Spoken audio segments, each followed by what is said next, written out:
భారత్ మాతాకి దేశభక్తి రావాలి మీ అందరిలో. భారత్ మాతాకి, భారత్ మాతాకి, తెలుగు తల్లికి, తెలుగు తల్లికి అందరికీ నమస్కారం. Honourable prime minister Narendra Modi గారు, ఆనరబుల్ గవర్నర్ అబ్దుల్ నజీర్ గారు, ఉప ముఖ్యమంత్రి మిత్రుడు పవన్ కళ్యాణ్ గారు, వేదికపై ఉన్న పెద్దలందరికీ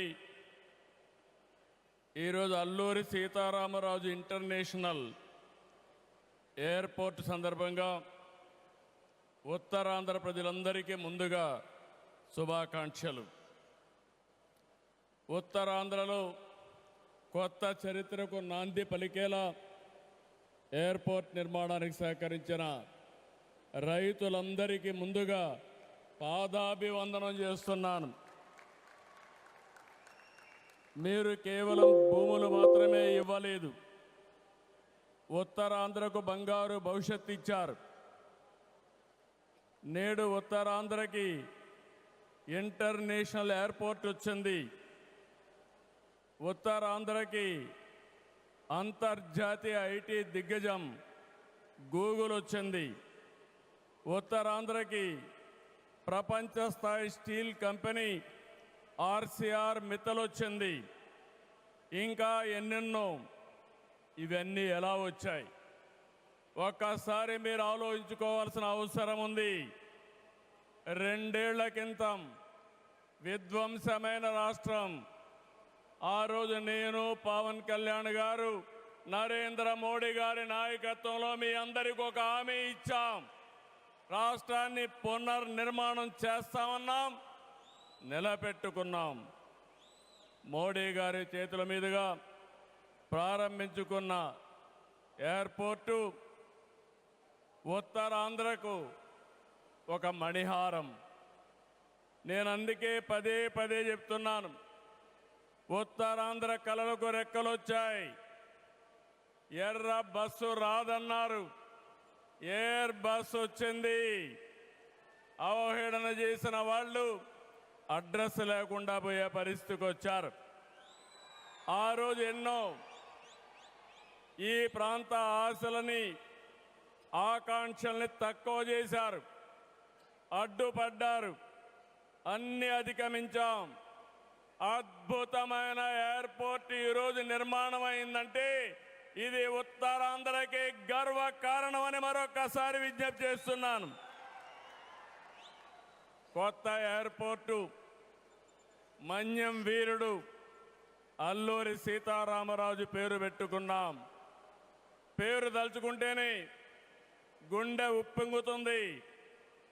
గిరిజనులతో కలిసి ఆయన చేసిన స్వాతంత్ర పోరాటం దేశం ఎప్పటికీ మరిచిపోదు. ఉత్తరాంధ్ర శక్తికి నిదర్శనం ఈ ఎయిర్పోర్టు. ఎందుకంటే ఈ ఎయిర్పోర్ట్ నిర్మించింది ఎవరో కాదు, ఉత్తరాంధ్ర వాసి జిఎంఆర్, ఈ ప్రాంత వాసి. ఇంకొక పక్క దీనికి తొలి అడుగు వేసిన అశోక్ గజపతి రాజు ఇక్కడి వారి ఏవియేషన్ మంత్రిగా నిర్మాణం పూర్తి చేసే బాధ్యత తీసుకున్న రామ్మోహన్ నాయుడుది కూడా ఉత్తరాంధ్రనే. ఇది ఉత్తరాంధ్ర సత్తా అని మరొక్కసారి మీ అందరికీ విజ్ఞప్తి చేస్తున్నాను. ఈరోజు ఉత్తరాంధ్ర దశ దిశ మార్చి కీలక ప్రాజెక్టు ప్రారంభానికి వచ్చిన మోడీ గారికి మనస్ఫూర్తిగా ధన్యవాదాలు. ఈరోజు మనందరం గుర్తుపెట్టుకోవాలి, వెంటిలేటర్ పైనున్న ఆంధ్రప్రదేశ్కి ఆక్సిజన్ ఇచ్చి ఈరోజు నిలబెట్టిన వ్యక్తి నరేంద్ర మోడీ గారు. నేను మిమ్మల్ని అడుగుతున్నా, ఆంధ్రుల సెంటిమెంట్, విశాఖ ఉక్కు నిలబెట్టింది ఎవరని గట్టిగా మీరు చెప్పాల్సిన బాధ్యత మీ పైన ఉంది. ఎవరు? ఎవరు? విశాఖ రైల్వే జోన్ మంజూరు చేసి విభజన హామీని నెరవేర్చింది ఎవరు? పోలవరానికి సాయం చేసి గాడిన పెట్టింది ఎవరు? రాజధానికి నిధులిచ్చి పనులు పునఃప్రారంభించిన వ్యక్తి ఎవరు? 2027 భోగాపురంలో చెప్తున్నాను, పోలవరాన్ని పూర్తి చేసి మన ప్రధాని చేతుల మీద జాతికి అంకితం చేస్తామని హామీ ఇస్తున్నాం. 2028 అమరావతి మొదటి దశ పనులన్నీ పూర్తి చేసి మన ప్రధానమంత్రి నరేంద్ర మోడీ గారి చేతుల మీదుగా ప్రారంభిస్తామని మీ అందరికీ హామీ ఇస్తున్నాను. దీనికి మనందరం థ్యాంక్స్ చెప్పాలనా లేదా అని అడుగుతున్నా. రాజధానికి నిధులిచ్చి పనులు పునఃప్రారంభించిన వ్యక్తి ఎవరు? 2027 భోగాపురంలో చెప్తున్నాను, పోలవరాన్ని పూర్తి చేసి మన ప్రధాని చేతుల మీద జాతికి అంకితం చేస్తామని హామీ ఇస్తున్నాం. 2028 అమరావతి మొదటి దశ పనులన్నీ పూర్తి చేసి మన ప్రధానమంత్రి నరేంద్ర మోడీ గారి చేతుల మీదుగా ప్రారంభిస్తామని మీ అందరికీ హామీ ఇస్తున్నాను. దీనికి మనందరం థ్యాంక్స్ చెప్పాలనా లేదా అని అడుగుతున్నా. చెప్పాలనా లేదా అని అడుగుతున్నా. థ్యాంక్ యూ, థ్యాంక్ యూ, ధన్యవాదాలు, ధన్యవాదాలు. ఏఎస్ఆర్ ఎయిర్పోర్టు 2703 ఎకరాలు, 5641 కోట్ల రూపాయలు అద్భుతంగా వచ్చింది. ఎయిర్పోర్టుని ఫ్లయింగ్ ఫిష్ ఆకారం నిర్మించారు. మన తీర ప్రాంతాన్ని ఇది గుర్తు చేస్తుంది. అటు సముద్రం, ఇటు పచ్చని కొండల మధ్య విమాన ప్రయాణమే కొత్త అనుభూతిని తీసుకొస్తుంది. నేను చాలా విమానాశ్రయాలు చూశాను, కానీ భోగాపురం ఒక ప్రత్యేకమైన ఎయిర్పోర్ట్ అని మరొకసారి మీకు విజ్ఞప్తి చేస్తున్నా. ఎయిర్పోర్ట్లో అడుగడుగున తెలుగు కళలు, సంస్కృతి కనిపిస్తున్నాయి.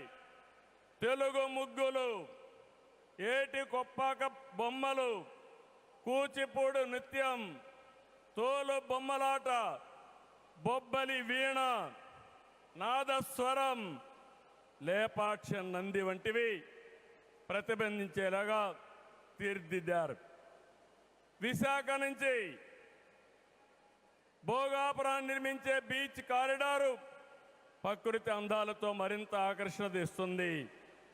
గ్లోబల్ ఏరోస్పేస్ ఏవియేషన్ హబ్కి GMR Manasa aviation university, ASIP semiconductor ప్రాజెక్టుకు శంకుస్థాపన చేసుకున్నాం. జిఎంఆర్ విఎఫ్ స్కిల్ డెవలప్మెంట్ సెంటర్కి ప్రారంభించుకున్నాం. శంషాబాద్ ఎయిర్పోర్టుతో తెలంగాణ దశ దిశ మారింది. భోగాపురం ఎయిర్పోర్టుతో ఉత్తరాంధ్ర దశ దిశ మారుతుంది.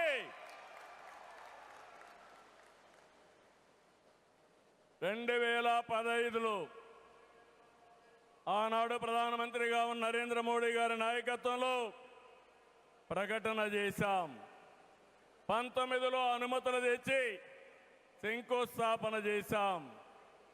భోగాపురానికి నాడు కొబ్బరికాయ కొట్టింది మనమే, నేడు గుమ్మడికాయ కట్టింది మనమే. గుర్తుపెట్టుకోమని కోరుతున్నాను. ఈ 2 ఏళ్లలో ప్రధానమంత్రి గారి సహకారంతో ఉత్తరాంధ్రలో 189 ప్రాజెక్టులకు సంబంధించి 6,13,00,000 పెట్టుబడులు. ఇవి పూర్తయితే 5,57,000 మందికి ఉద్యోగాలు వస్తాయని మీ అందరికీ విజ్ఞప్తి చేస్తున్నా. ఉత్తరాంధ్రలో వచ్చే 3 ఏళ్లలో 2,784 కోట్లతో 8 ప్రధాన సాగునీటి ప్రాజెక్టులు పూర్తి చేస్తాం. ఇది కాకుండా 65 సంవత్సరాలుగా పెండింగ్ ఉన్న నేరేడు బ్యారేజీని కేంద్రం క్లియర్ చేశారు. దశాబ్దాల కలని నిజం చేస్తాం. ఈ నెల 14వ తేదీన గోదావరి నీటిని ఉత్తరాంధ్రకి, ముఖ్యంగా అనకాపల్లికి తీసుకొచ్చే బాధ్యత ఎన్డీఏ ప్రభుత్వం తీసుకుంటాం. గోదావరి పోల వంశధారిని అనుసంధానం చేసే బాధ్యత తీసుకుంటాం. ఉత్తరాంధ్రలో టూరిజం, ఫార్మా, నేషనల్ హైవేలు, పోర్ట్లు, ఎయిర్పోర్ట్లు, railway connectivity, rare earth minerals, ప్రసిద్ధ పుణ్యక్షేత్రాలు, అరకు, పాడేరు, సుందర ప్రాంతాలు లేనిదంటూ లేదు. వీటితో ఉత్తరాంధ్ర నుంచి వలసలు పోరు. వేరే ప్రాంతాల్లో శ్రీకాకుళం కాలనీలు ఉండవు. వేరే ప్రాంతం నుంచి ఉత్తరాంధ్రకు వలసలు వచ్చే రోజు తొందరలోనే ఉందని మరొకసారి విజ్ఞప్తి చేస్తున్నాను. మిమ్మల్ని కోరేది ఒకటి, ప్రతి వ్యక్తికి అవసరమైన అవకాశాలు కల్పిస్తున్నాం. వాటిని అందిపుచ్చుకోండి. మీ జీవితాలకి మార్చుకుంటూనే సమాజం కోసం, ఈ ప్రాంతం కోసం పనిచేయాల్సిందిగా మిమ్మల్ని అందరినీ కోరుతున్నా. ఈ సందర్భంలో నేను ఒక్క విషయం మీ అందరికి గుర్తు చేయాలి. ఇప్పుడే పవన్ కళ్యాణ్ గారు కూడా ఆవేదన గుర్తు చేశారు. We are in inspiring time. PM Saab, Modi Saab, I am telling you with my heart.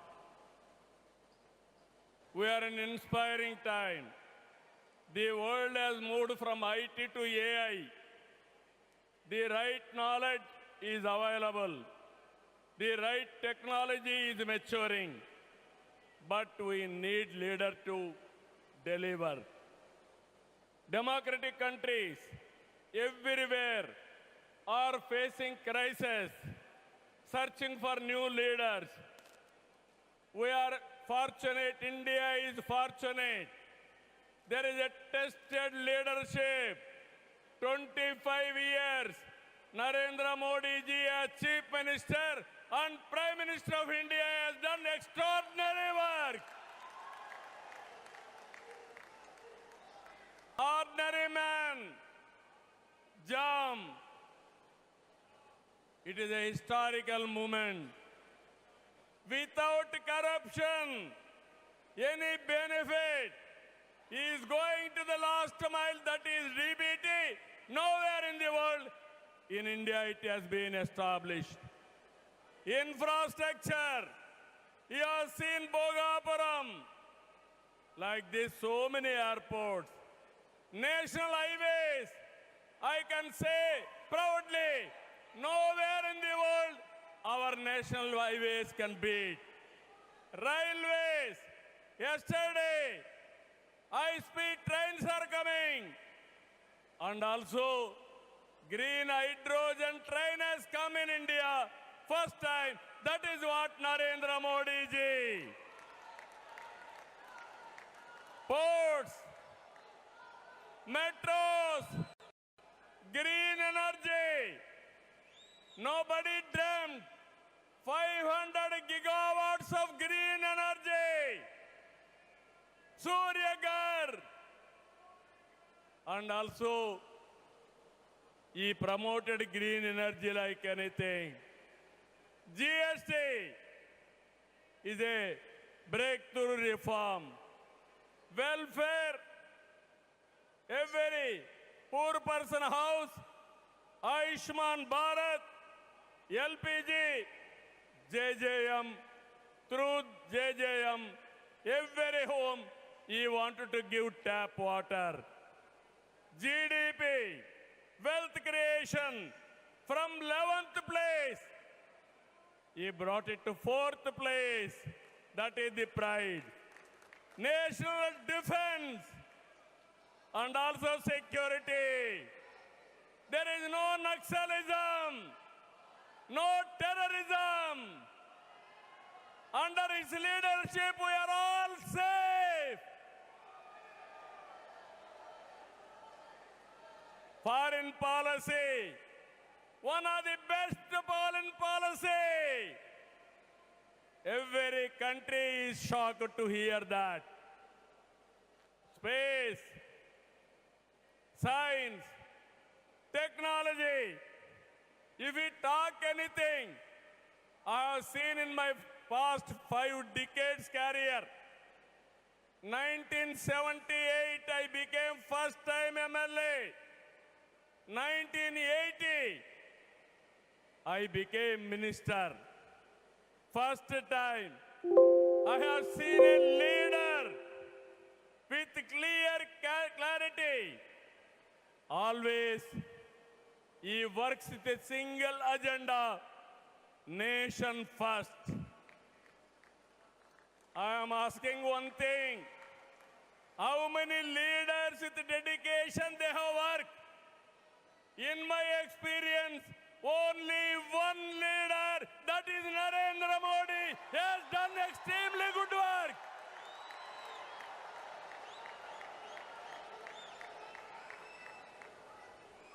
He is having a clarity. Vikasit Bharat 2047. There are external factors. Somewhere, somewhere, in India there is a problem of LPG. This year, environmental imbalance, rainfall deficiency. With all these things, he is able to manage very effectively with less suffering. He is the leader, I'm telling you. India is going to become 2047 #1 country in the world. It is possible with Narendra Modi ji. Always I am saying one thing. Right man, right time, right place is the blessing. Nation is blessed with his leadership. I am appealing entire nation. You have to think only one thing. Without Narendra Modi ji, we cannot imagine 2047. He is the tallest leader in the world. If we go to any country, everybody is respecting. That is the pride he brought for the nation. Hands off to him. All of us has to stand with him. గట్టిగా లేసి నిలబడుకొని సంఘీభావాన్ని తెలియజేయండి.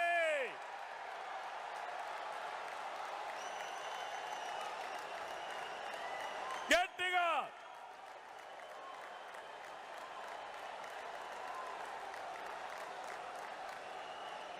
It is our responsibility, our commitment for the nation. Nation first, persons next.